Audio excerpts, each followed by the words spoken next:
के लिए बड़ी रियायत। रवां साल हज पैकेज में कुर्बानी की रकम भी शामिल होगी। तफसीलात के मुताबिक वफाकी वजीर मजहबी उमूर और सेनेटर तलह महमूद ने इतवार को एक प्रेस कॉन्फ्रेंस में ऐलान किया कि रवां साल हज पैकेज में जानवरों की कुर्बानी की रकम भी शामिल है। उन्होंने कहा कि वजारत मजहबी उमूर कुर्बानी के हज अखराजात बर्दाश्त करेगी और ये फैसला उन आज़मीन को रिलीफ फराहम करने के लिए किया गया है जो पहले ही तारीख के महंगे तरीन हज की अदायगी कर रहे हैं। उनके मुताबिक आज़मीन को सऊदी अरब में कुर्बानी के जानवरों के लिए 57,000 रुपए इजाफी अदा नहीं करने होंगे।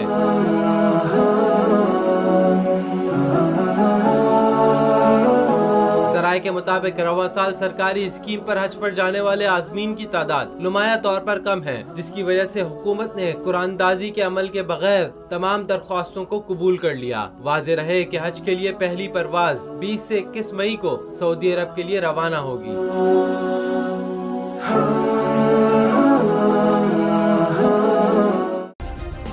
सब्सक्राइब करें और बेल दबाएं ताकि कोई खबर रह न जाए।